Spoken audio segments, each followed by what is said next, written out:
Hey, this is Richard Solomon aboard the SS John W. Brown Liberty ship, anchored at Pier 36 in New York City. And I was just missing out on all this great conversation. Your name is Duff, right? Duff Porter, that's correct. All right, where are you from? Virginia. All right. Yeah, Portsmouth, Norfolk, Virginia Beach, that area. You don't sound like you're from Brooklyn. No way, not from Brooklyn. Because we've had people here from the Bronx and Staten Island, all kinds of cool places. Andrew, where are you from? I'm also from Virginia, but a little further north than Duff, in a very rural area called the Northern Neck. Okay. All right. So Duff, you served in World War II? No, I did. Thank you for the comment. No, you were talking about the Missouri being aground and all the other stuff. So. Well, I grew up with a Merchant Marine family, and in Hampton Roads, we knew what was going on. So that was a very big event, and I would have been 8 at the time, I guess. So the Missouri went aground, and they called on you, and you hopped out? No, not me. But as an 8-year-old, you just hopped out and started pushing? It was in the papers. It was everywhere because it was a catastrophic event. She got behind the channel. They had Thimble Shoals and ran aground, and we used to fish out there. You got 18, 19 feet of water, and she's drawing 34, so go figure. So when she hit hard.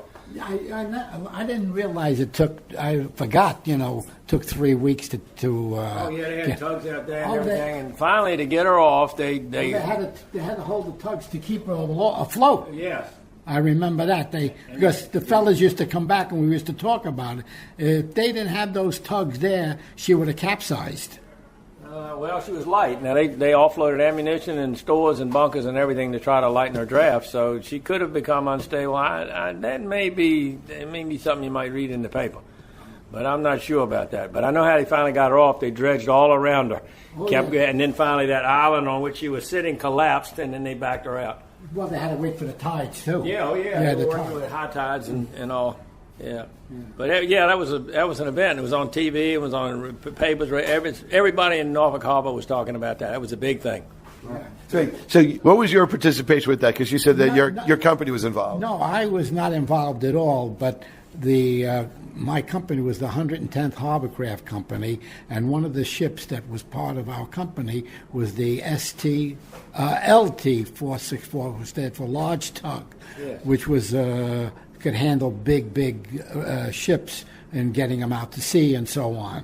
And they called on, besides the local tugs, I think, and they had the Navy tugs there, they had the Army tugs as well to keep her afloat so she shouldn't capsize. Well, the Army Transportation Corps is at Fort Eustis, and they got a bunch of tugs and stuff, and they mustered everybody they could find. I'm telling you, it was a critical event, and it was very well covered by the newspapers and so forth. So I remember that as a youngster, because like I said, I was probably 8 at the time. But right, but it was one of those major events, though. One of those major events, and of course she was one of the 4 class battleships, and she was built in Brooklyn Navy Yard, by the way.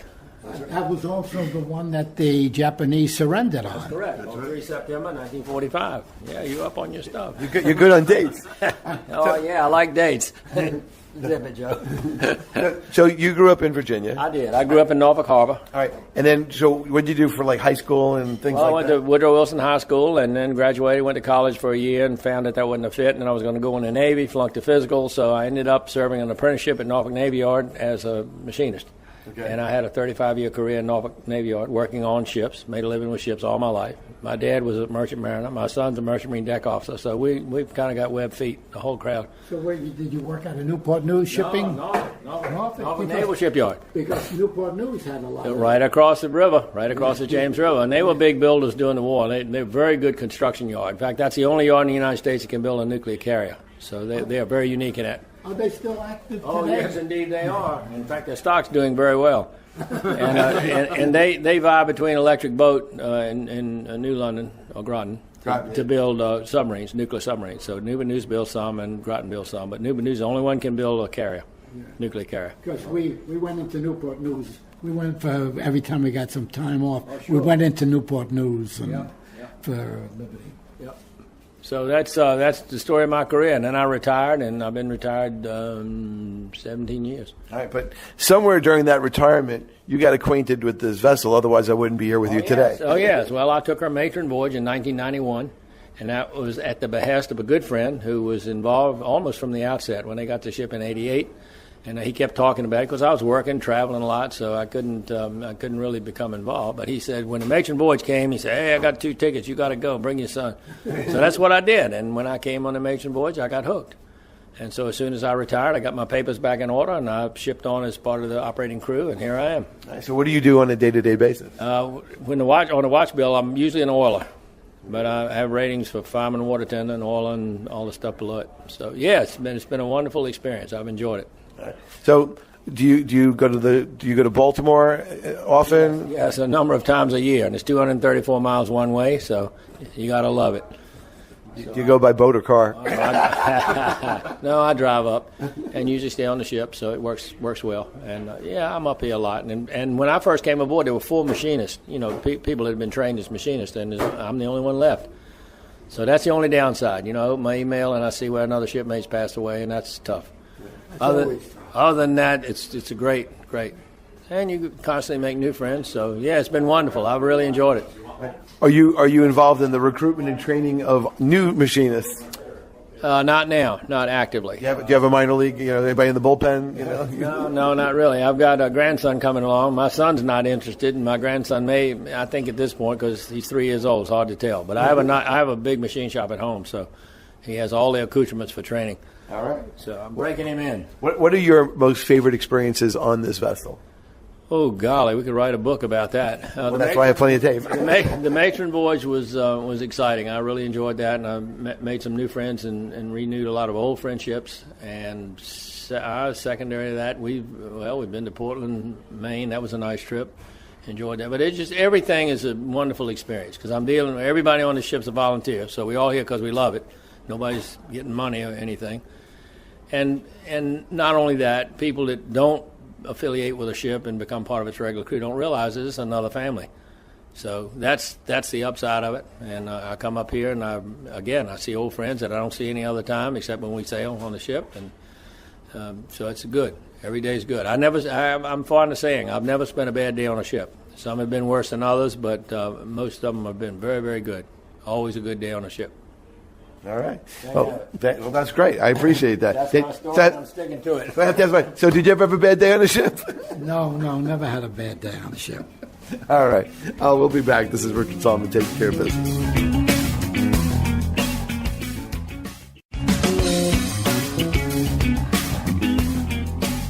I just reeled Duff back in. See, one of the great things about radio is that there's editing and there's pullbacks. So I just pull him right back. So we had a great off-the-record comment, which is that there hasn't been someone who hasn't been touched by a Liberty ship in some way or another, and you're our expert on that issue. Well, let's back up. The thing that precipitated the building of the Liberty ship, which was a building program that will never be eclipsed, we'll never even come close, because we built 2,710 Liberty ships in any one of 18 building yards from Portland, Maine to Portland, Oregon. And the reason they built the ships is because they needed conveyance for cargo to prosecute the war. And the estimates range from 65 to 75% of all of the cargo used to prosecute World War II is carried on Liberty ships, this particular class of ship. So you end up with 2,710 vessels. And by the way, we only lost 229 Liberty ships during the war. A lot of other ships, but only 229 out of that fleet of 2,710. So you have a ship then that was built in any one of 18 building yards, and the components for these ships came from any one of 34 states, so most of the country was involved. And these ships have extremely long range, as cargo ships go. About 17,000 nautical miles is what's advertised in the builder specs. So you go on a globe and you put your finger on any port in the world, and these ships called on them. So not only did they provide the logistical support for the war, and such luminaries as George Catlett, Marshall, Churchill, Monty, Eisenhower, they all said we could have never prevailed in World War II without these ships. And, of course, they originally were classed as ugly ducklings.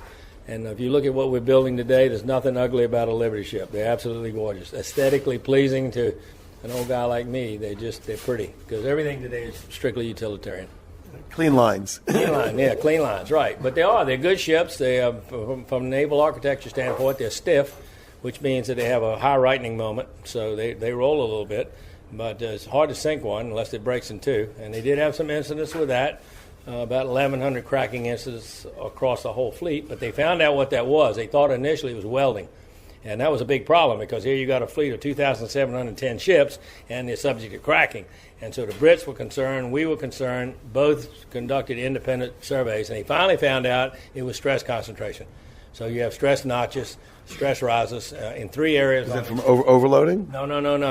Ballasting did have something to do with it, and they came up with a ballast procedure that ran between 1,800 and 2,000 tons, and it had to be strategically placed.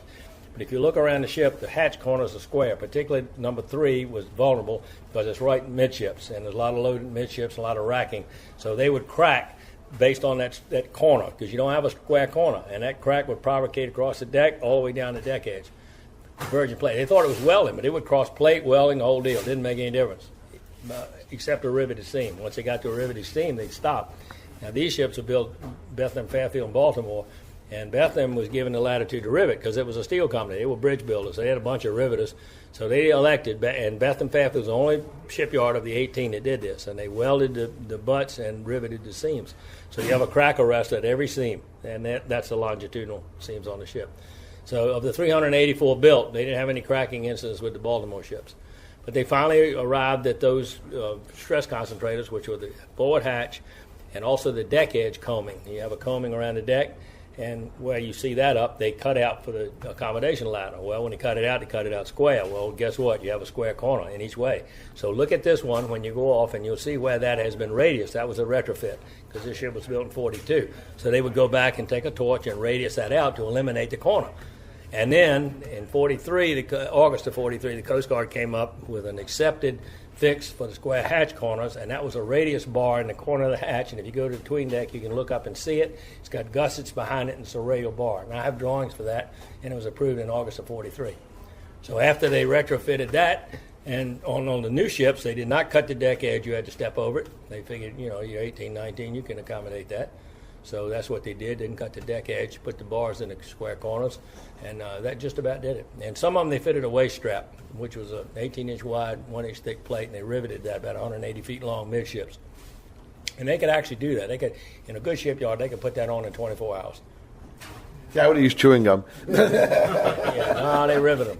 Guess if there's a crack, you just, use what you got. Well, they did that too because they thought the welding was a problem, and they said that because people were being paid piecework that they would slug the welds. You know what slugging a weld is? They paid piecework while they were building? Oh, some of the welding was piecework, yeah. They weren't by the hour? Well, some were, and some was piecework, some particular modules, because this is all modular construction. It was constructed and then welded together. And when you slug a weld, you lay a welding rod in the seam and then weld over it, which eliminates 2 passes. So if you're getting paid piecework, that's pretty good. But they slugged a weld and put it under a testing machine and found it was just as strong as a regular weld. So that blew that theory out of the water. So there you have it. So you're a fountain of wisdom. That's what Zach says. I don't believe it. Here's the deal. I've always been interested in history because I believe if you want to determine where you're going, you got to know where you've been. And history, if you don't learn from it, you're doomed to repeat it. That is certainly true. So I've set about, from early on, I've been fascinated with history. I like the Titanic and a bunch, mostly maritime stuff. And I'm fascinated with World War II, not only because of the tactical aspects, the battles and so forth, but I'm just absolutely overwhelmed by the industrial might of the country. My father says. How many times I've said that what made this country the way it is the way we came together and how we could outproduce and outmanufacture anybody in the world. No question about it. And Admiral Yamamoto, who engineered the Pearl Harbor attack, knew that because he'd been a naval attaché in Washington in the 20s, and he knew the American mentality. And he said, look, we got 6 months. If we can't take them out in 6 months and do what we want to do, arrange a peace or whatever, we're doomed. And he was absolutely right. But, yeah, we had a manufacturing right here in New York City. Let's talk about this. When you were kids, you played with electric trains, right? Lionel trains. I have a Lionel train You have from a the Lionel 60s, train. Well, from you know- 1960s. You know who that is? That's Lionel Cohen, New York. And he founded Lionel Electric Trains, and just as soon as the war broke out, no more electric trains, they started building vehicles for Liberty ships. And you will find them with Lionel Cohen, New York. I didn't know that. See that? So anyway, I'm fascinated. If I hang out with you long enough, I'll learn some cool stuff. 25 East 15th Street was where the Lionel Company was. Okay, well, and I didn't know that. and they had display of the electric trains up there. It was fantastic. This goes back quite a year, no longer there. But they had so many trains. They had it was called the Lionel Building because they had the Lionel Building. I had a customer on the top floor, Fred C. Glockner, who was in horticultural. But I used to stop off at to look at the electric trains. Yeah. Well, that's just one example of military production, and the amount of stuff we built in the time we built it. Henry Ford had a bomber plant outside of Detroit, Willow Run, and he was building a 4-engine bomber every 55 minutes. 55 minutes. Usually it's 55 months now. They built the Liberty ship a week. Oh, yeah, much better than that. In fact, they built one in 10 days, and Life magazine did a photo documentary of it, and Henry Kaiser was incensed. He went to Clay Bedford in Richmond, Permanente No. 2, and he said, Clay, you think we can beat this? He said, I think we can. Robert E. Perry, November 10 to 14, 1942, 4 days, 15 hours, and 29 minutes from the time the first arc was struck on the keel to the time she hit the water, and she survived the whole war. So she wasn't just knocked together. But now that was not a sustainable rate of production, no question about it. But for a stunt. Because we were working around the clock, and everybody was involved. There was no slackies. You had to work. I don't think a lot of these people were unions, other than coal miners were unions. That's when the coal miners had a strike, and Roosevelt ordered them back because of the war. Yeah. Well, there was a lot of union. In fact, this ship was named for a union activist. John William Brown was a head of the Carpenters Union in Maine. And he lived in Woolwich and worked at Bath Iron Works. And so he was the namesake for the ship. How did he become the namesake for the ship? What was the requirement to get that level of status? That's a very good question. First thing, you had to be dead. Right. You couldn't name a Liberty ship after anyone who was living. There's one exception. But what they did... What was the one exception? Well, I'll tell you about that. But they had a naming commission, and they were building ships so fast they had to come up with names. So they usually luminaries, just people who had, like Casimir Pulaski is a good one because he was a Revolutionary War general, Polish. And you got a Fort Pulaski in Baltimore Harbor. You all know about that, I guess. We had the Pulaski Skyway. Yeah, so Casimir Pulaski was a Liberty ship. I had a good friend just passed away, and he was an engineer on her. So they named them after people, Revolutionary War people, Civil War people. You had to be dead. So here's a Liberty ship called the Jean Nicolet, and she's in the South Pacific, and she gets torpedoed by a Japanese submarine. And Japanese submarine flotilla commander, flotilla number 8, had a standing order. Hitler had it too, but the Germans wouldn't abide by it. But the Japanese commander says, when you sink a ship, you surface and you shell the lifeboats. You kill the crew because they can come back and sail against the Empire. So that was the deal, and the Japanese followed through on it. They didn't mind shooting up a lifeboat in a minute, but the Germans, because they are a Christian nation, they said, that's Hitler. We're not doing that. That could be us in the lifeboat. So you didn't find many atrocities committed by the Germans. But anyway, the Jean Nicolet's torpedoed. They collect all the guys and bring the lifeboats alongside the submarine. They bring the guys aboard, strip them down to their skivvies, tie their hands behind their back, and they're all behind the sail. So then the Japanese arranged a gauntlet ahead of the sail, 8 or 9 guys on each side, and they had pipes and chains and whatever, and they'd bring these guys 2 by 2, and they'd run them through the gauntlet, and they'd beat and bang on them, whatever. And then they had 2 guys on the end with rifles with bayonets fixed, and they'd pike them and throw them over the side. Ooh. So the bunch in the back, about halfway through this drill, they figured out what was going on, so they went over. And Francis J. O'Gara was the purser on the Jean Nicolet, and he was the one in the back, and they figured it out. So they went over the side, and he was ultimately picked up and taken to a Japanese prison camp. Well, they thought all hands had perished with the Jean Nicolet. So they named one ship Francis J. O'Gara. And after the war, here comes Francis J. out of the Japanese prison camp. So he's the only exception that I know of a Liberty ship named for a living person. I'd like to see the picture of him next to the ship.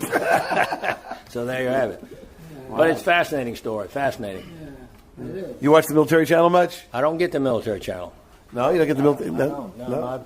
company doesn't offer that. So Okay. I'm kind of stuck. I don't get an RFD either, and I don't like that because I like old tractors and engines and stuff like that too. So what do you do to keep up on all the history information? Well, I read a lot. And, of course, I have a technical background, so I know you don't make a decision on one data point. So I read a lot of stuff and try to get a cross-section because everybody's got an opinion, and you read one book and he says this and this about so-and-so, and you say, well, you take that for gospel, and then you look over here and say, oh, wait a minute, not necessarily so. So I read a lot, have a tremendous personal library, and I don't read Kindle, no electric books. Got to have a real book, put a marker in it, go back and look at the pictures, refer to a paragraph. So, yeah, that's basically it. And I've been doing it for a lifetime. Now, do you have any original ship documentation on this ship? From archives or otherwise? Well, yes, there's quite a lot available on this ship. And I'm not the one to produce it because I don't manage the library on this ship. But she made 8 wartime voyages and 5 post-war voyages. She's unique in a lot of respects. She was one of over 200 converted to carry a limited number of troops. So she's a wonderful example of a trooper. And that troop deal worked out pretty well because you could move a whole unit. Let's say we have an artillery unit and they got a couple of 155s and all the guys, well, they put the 155s in the hole and take the guys. And when you get to where you're going, you got your armament, you got everything right there, package deal.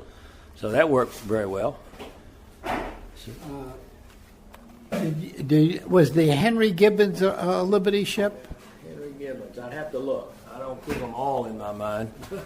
But that sounds like a likely name. But Andrew's going to get it for you. See, we're having the power of what they didn't have in World War II. We have here, which was the smartphone. So So I asked my father, what is your connection to the Henry Gibbons? I went overseas on the Henry Gibbons. That's why. There you go. That's significant. So what year was that, and where did you go from where to where? We went from Brooklyn, port of embarkation, to Germany, Bremerhaven, Germany. And that was what, 48? No, 1950. So wait, and the answer from Andrew is? It was built as an army transport during World War II, so it is not a Liberty. It was actually a Army transport. Transport Army Personnel 183. There you go. As a troop transport solely. So where the Liberties were cargo and some troop conversion, the Henry Gibbons did not serve in that capacity. So you were just asking about archives and do we have documents. This was sent by a passenger that came aboard on last Sunday. And this is the John W. Brown coming into New York. Her father was transported from Europe back to New York. So you can see all of their bags, and you can see New York in the distance. Those are all duffel bags. Oh, yeah. wow. Oh, yeah. And that's the John W. Brown. Yeah. That is I have to get a picture of that. I'll take a picture of the picture because that's a great picture. And you see how? Yeah. I'm going to post it on Facebook too. And to go with the archive question, we keep a very active archive of not only the Brown's documents but any other materials that can be provided to us. We've been gifted documents that would have otherwise been destroyed at the Maritime Administration. You'll see if you come aboard, you'll see builder's plates for a lot of different vessels, which that's the standard on a ship. A builder will stick a plate, usually in a couple different places. One, to make it obvious to identify if something were to happen and it were to become damaged. You could tell, but it also speaks to the people working on the ship to remind them where it came from. And we have ours set actually about 10 feet to your right now. The builder's plate for the John W. Brown, or one of them. Oh, what does it say? It says SS John W. Brown, built for the United States Maritime Commission, hull number 312 by Bethlehem Fairfield Shipyard Incorporated, Baltimore, Maryland, September 1942. Yeah, that's unbelievable. Yeah. So what is the most fascinating thing that you feel about the ship today? What is the most? Is it its living history? Is it the people? Is it the connection to the past? What is it that is just awestruck you? You just hit a nerve. My kids tell me, Dad, you're living in the past. And I tell them, don't bug me, I'm enjoying it.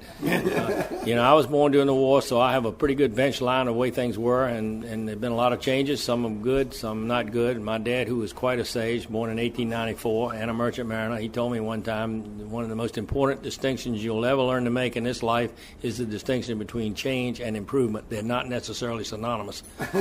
So, I love that quote. Well, it's great. He had a bunch of them, too. But this ship represents an era from which I came, and of the 2,710, there are only 2 left that can get underway, so this is one of them. So to be a part of this is just, it's a connection, a literal, physical connection to me with the history that I would like to have relived. In fact, my mother, who's a nurse, I came back off a trip one time, and back then we had a lot of World War II vets that would come aboard, and they'd bring their family, and they'd be standing up here, and they'd say, well, here's where I was, and Angio, and here comes the Stuka, and da-da-da, here's where the shells hit. And I mean, it gets really emotional. So I went home and told Mom, I said, Mom, I was born 20 years too late. She had beautiful blue eyes. She looked at me very seriously, and she said, I did the very best I could. So that was her wit. She died at 97, and she maintained her faculties right to the end and had a wonderful sense of humor. But I feel a connection, a physical connection with the past, which, I enjoy so much. So that's the main thing for this ship. All right. There is one other ship that's still afloat. That's correct. What is that? That's the Jeremiah O'Brien, and she's in San Francisco. She was launched in 43, so she's younger than we, and she was built at South Portland, Maine. This ship was built in Baltimore. So both ships that survived were built on the East Coast, but we, of course, were built in Baltimore, and we were a bit older, launched 7 September 42. Have you ever visited or been on board the other ship? I've never been aboard the Brown. I've been to San Francisco many times, but I've never been aboard the Brown. I always missed her. O'Brien. The O'Brien. I'm sorry. Yeah. Misspoke. That's Nope. right. Not yet, but she's a cookie cutter Liberty. She's a 5-hatch standard Liberty.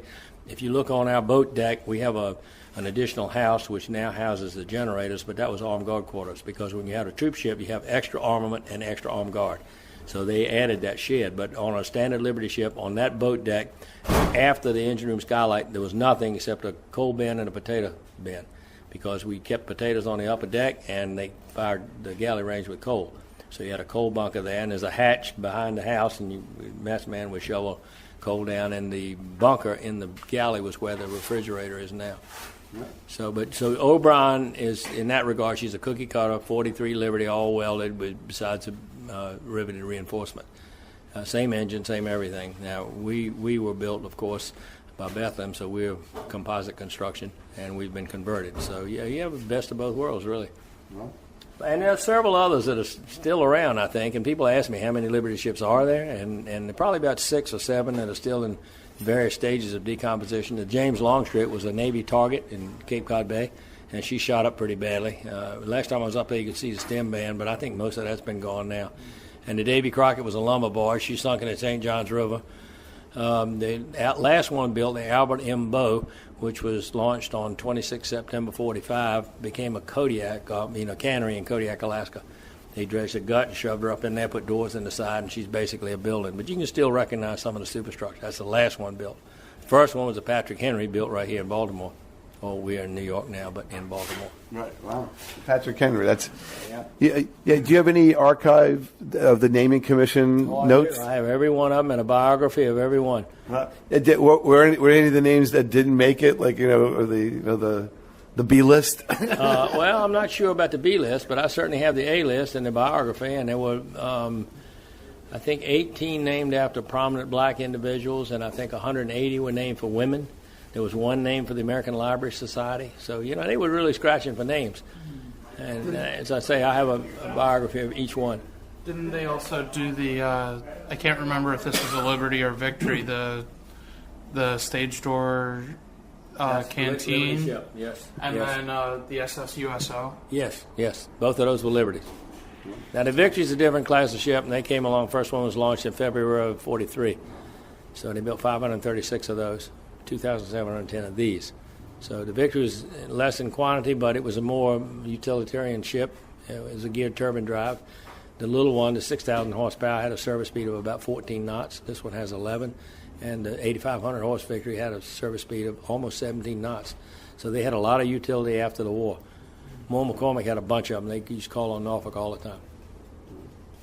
Fascinating stuff. Thank you. It is. It's wonderful stuff. It's wonderful stuff. All right. Now, do you have a website of your own or anything like that? Gotta be kidding. I'm low-tech and love it. No, I have no website. I don't do Facebook. I don't do any of that stuff. It's all... We're both in the 20th century. Amen. There you go. And I'm enjoying every minute of it. I always carry around my father. I always tell him. He says, like, how do you do this? I go, I don't know, but Google does. Oh, yeah. No, I don't do any of the high-tech stuff. The kids do, but I don't fool with it. I got a flip phone. That's all I need. Look at this. There you go. I love it. Your dad and I are thinking congruently. That's why we all get along so well. Yeah, that's it. All righty. So thank you so much. You're welcome. Nice having you aboard. Hey, good to be here. Thanks.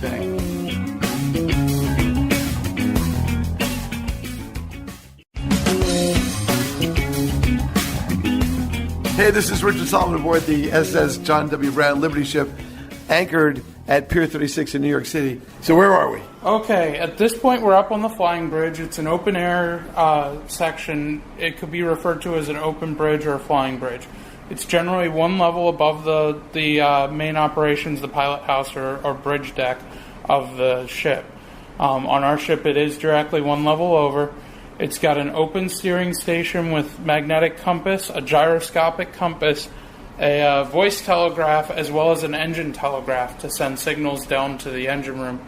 And then we also use multiple other means to signal throughout the ship, but the primary one being a sound-powered telephone. This is a crank operation phone where you hold down the handle. It resembles an older house phone, and then you've already preset it to the station you're trying to call throughout the ship, and at that point you'll give whatever orders or messages need to be passed. Our primary uses for it on the flying bridge are speaking down to our engine room to confirm with the engineers if we're expecting to do something or requesting specific orders, or the bow lookout will routinely use the sound-powered phone to make contact with the bridge to ensure that any contacts in visual range that could potentially be a threat to navigation or safety are aware of on the bridge as well. So, radio room. Wow. If your father remembers the radio, Yeah. Is this radio? this actually would probably look very familiar. Yeah, no. In fact, the radio man that we had, every dollar he could save up, he wanted to take flying lessons. So it's still an active vacuum tube radio room. You still get vacuum tubes? We can still get the parts, though most of the parts we have for the ship now spare came actually from raiding the Ghost Fleet in Hampton Roads.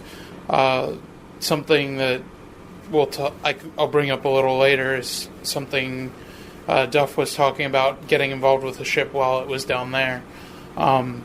But the Ghost Fleet provided a plentiful resource, and if I remember correctly, there's also a Ghost Fleet here on the Hudson, or there was, just south of West Point. Yes. Yeah, there is, yeah. I thought they got rid of those ships. Most of them, They have been, but there's in the James River and in Suisun Bay, they have maintained them, as well as they're using the Philadelphia Navy Yard for that purpose, as well as a Ghost Fleet. Where the fleets used to be anchored out, they've, due to time frame of building, all the things that go with that. You have the asbestos exposure, the improper environmental things since the ships are sitting idle, and that's what actually killed most of the Liberties and Victories, as well as many of the other supply ships that came from that time in Korea. Was the fact that they had those toxic chemicals and materials on board, so it made it very, very high priority to dispose of those rather than attempt to maintain and secure those vessels when strategically they were providing only minor value. Luckily for us, we were able to, the organization Project Liberty Ship was able to secure the vessel from the government in the 80s on the grounds of restoring it not only to its World War II heritage, but also to recognize its time here as a New York City high school. So it gave us an opportunity, and And the other nice thing, and the thing that allows us to sail, is we're sanctioned because we were a cargo ship. We're sanctioned to legally be able to sail. As you might notice, go around the nation, you see all these military ships with all their guns. They can't function. Legally, they cannot function. They've been decommissioned, struck from the Navy's register. They are legally, physically disabled. So they could return to service under the command of the military, but the organizations that are taking care of and operating them can operate them only as a dockside attraction. Because we're a cargo ship, even though we do have guns mounted, the guns are disabled, but even though we do have guns mounted, because it was classified as a cargo ship the whole time and never technically in military possession, and that means it means we can still fully function. So in Baltimore we have 2 other former military ships that qualify under that are bound to be dockside. There's no way they are legally stipulated to operate as full function ships, whereas we get that privilege because we were never on that register. Now to shift back really quick, the radio room is fully functional. We have a radio officer who routinely is here. Sadly, he's not here today to be able to speak to you, but he routinely is making contact with stations at least 1,000 miles away. He's made contacts with stations as far away as the opposite coast, the West Coast. He's made contacts in Europe.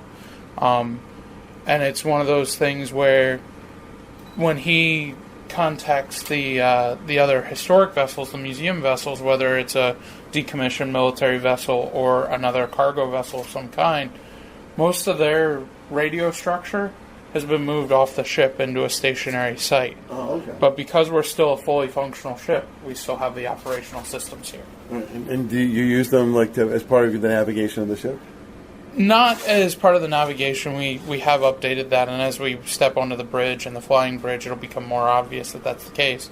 But it is still a very intimate piece of what the ship was.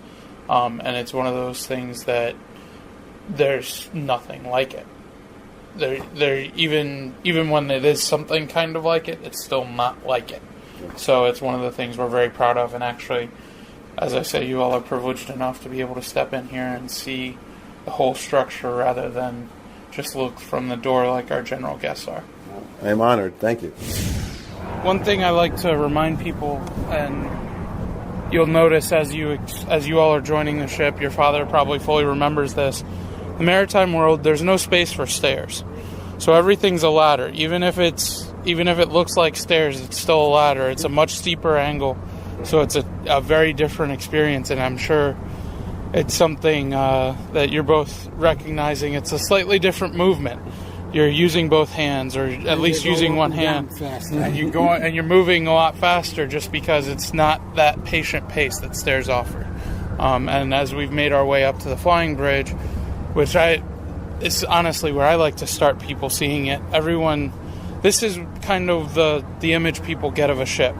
You're looking out over the water. You can see everything going on. On a Liberty ship, there was a little more to it than that. On ours in particular, there's a lot more just because of the fact that it was converted troop. They added a much heavier armament for the Naval Armed Guard to be able to protect the troops going overseas. So we have multiple anti-aircraft guns here on the flying bridge. You can see forward and see a gun armament up on the bow, as well as some other pods for anti-aircraft. And then as we look towards the stern, which right now we're looking at one of those pods, but if we were to step back into the center of the ship and look down the center line, you can see multiple guns and a much heavier armament at the stern. Now, a little bit of trivia: merchantmen were always armed heavier at the stern than at the bow and over the air castle, the structure the crew lived in.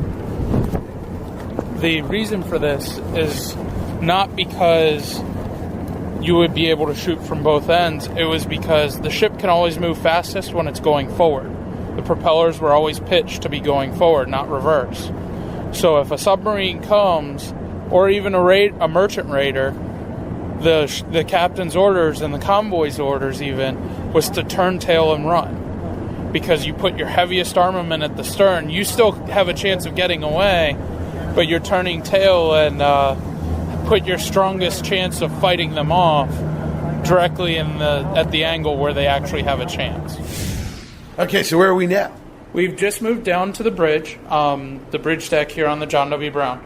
Now, the one thing that stands out compared to every other ship in the world is there are only 5 windows on this entire bridge.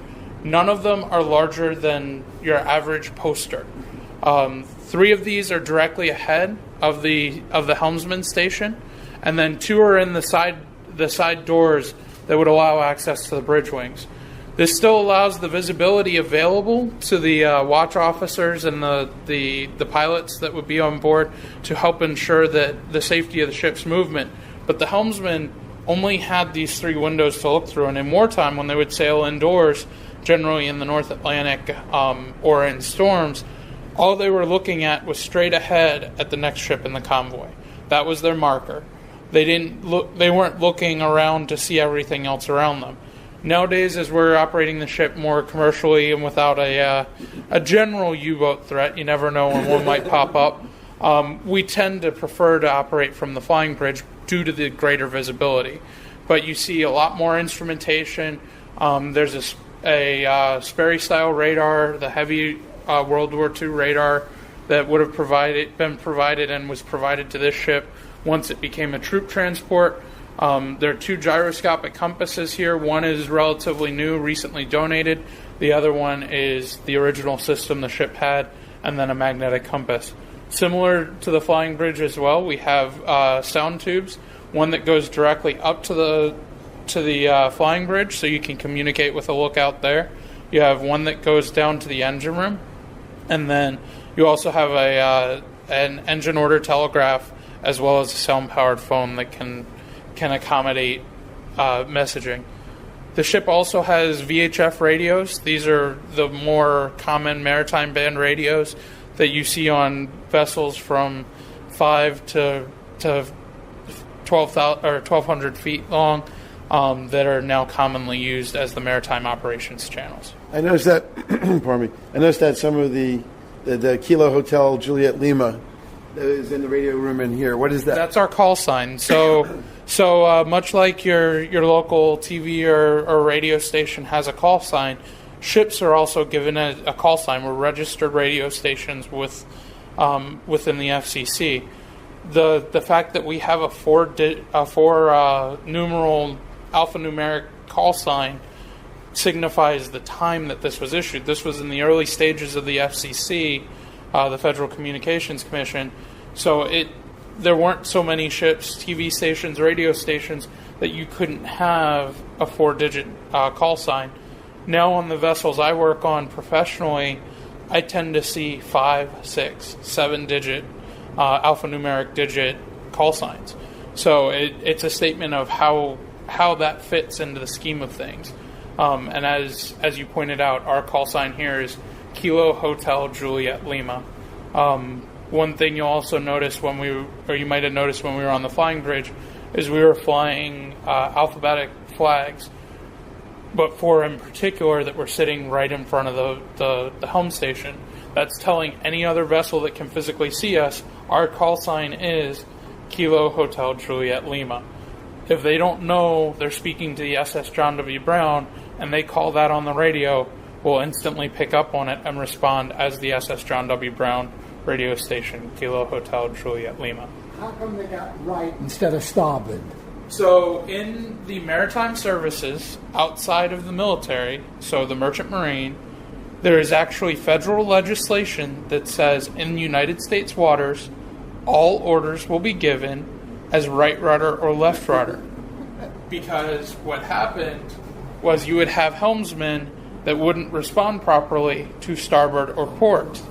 So they made, to simplify it, and this is a federal statute, that orders are given as right or left. Obviously, port and starboard relative to the ship, that's what you're looking for. But the orders are given that way, and pilots even now bringing ships into New York Harbor, Baltimore Harbor, around the nation, still give these orders as right or left rather than port and starboard. Where in the military, it's very, very adamantly port and starboard. Midship, astern, and so on. In fact, you talk about that when we were going up to New Orleans. We brought on a pilot, and we brought on a pilot. As we were bringing on the pilot, a tree, a log, went right underneath the hull and damaged the screw. We had to be in dry dock. Wow. Yeah. Yeah, that's one of the crazy things is how little it takes to knock a screw, let alone a vessel of any kind, be it small boat or ship, out of commission. And it's one of those things where that can be the doom of a ship if you don't have the right crew and the right pieces available to you. Yeah, and it was an unfortunate, but we spent an extra week in New Orleans. I don't think that's quite so unfortunate, During Mardi Gras time, too. Okay, so what are we looking at here? So this is the ship's actual gyroscopic compass. It takes about 4 hours to spool up to get to where it's stationary, and it's probably one of the hardest items to maintain on the ship in terms of essential systems. If it tumbles, it takes that 4 hours, that prep time to really recover. And it's one of those things where the gyroscopic compass provides a much more accurate and likely source for course direction compass-wise, where magnetic can be affected by going by a city, by other ships, so forth. The gyroscopic compass holds true because it's focused on the movement of the ship. So it's a very essential system. Nowadays they're much smaller and separately contained, but as you can see, the one we have here is the size of a very large kettle pot. And then in the background there, you have a chart room or the charts of the chart room. The second mate does voyage planning, whether it's our harbor cruise here in New York or going up and down the East Coast like we will be to return to Baltimore. It's the most important part of the ship, because if the propeller doesn't turn, everything else is superficial. And this particular engine is what distinguishes this class of vessel from all others of the period, in that it is a reciprocating engine. The technology was obsolete at the end of World War I. But when the Maritime Commission was tasked with building ships upon ships in more and more quantity, they were not able to get reduction gears in order to use steam turbines, so they went back to this old technology, and it worked very well. It did a yeoman's task. It would shove the ship along at 11 knots, fully loaded, and that's very good for convoy speed, because the convoy usually runs between 7 and 8 knots, so it was perfectly adequate for that. It's a very simple engine, very forgiving, easy to learn how to run. The plant's integral. You see the boilers are forward, and the engine is here. So the fireman and water tender would be on watch tending the boilers, and you'd have a watch engineer here at the log desk, and then you have an oiler who makes roving rounds around the engine room, and he tends to the machinery, answers the bells.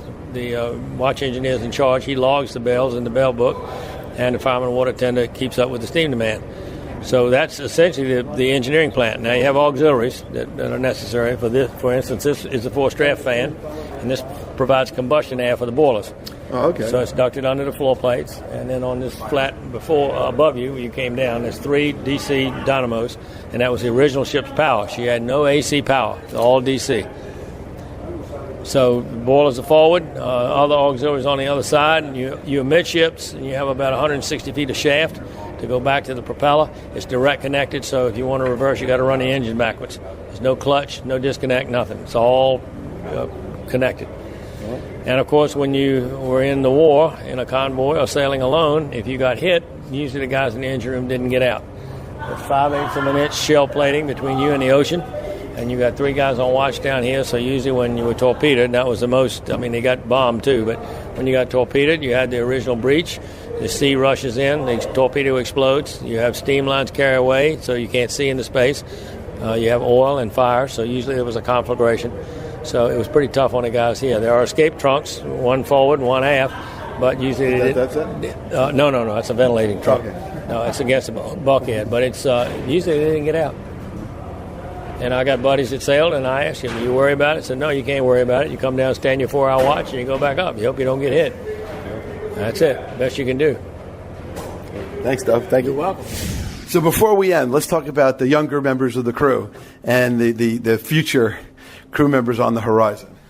So the thing I find strongest about our crew in general, not only do we have the age and experience of the World War II veterans, the alumni of the ship as a school ship, and the guys who have sailed in the Merchant Marine for many years, but you also see a younger generation that has fully embraced the ship.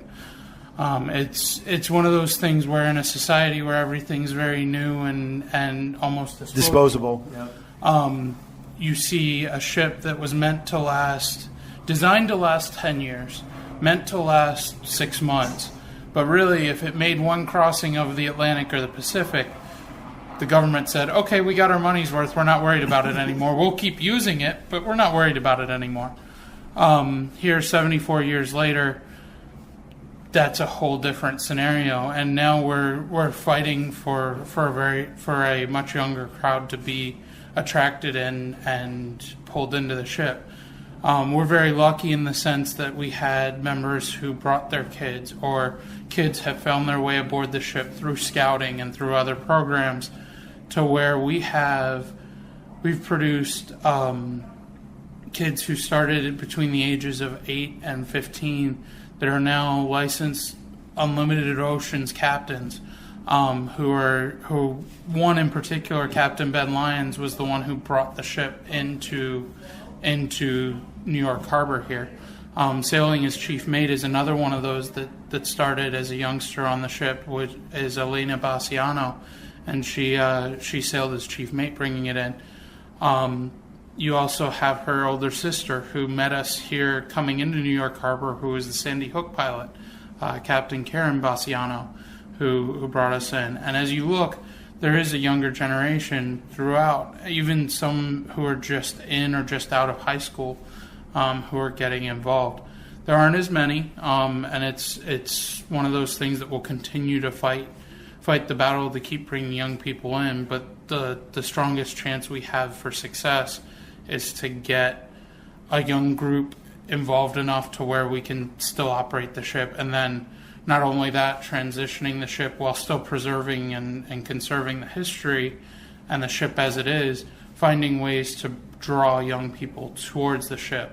And also to probably keep it up as a crew members, volunteer crew members. And so you'll see a lot of us try and bring young people or grab young people, pull them aside while they're on board, and make that special effort.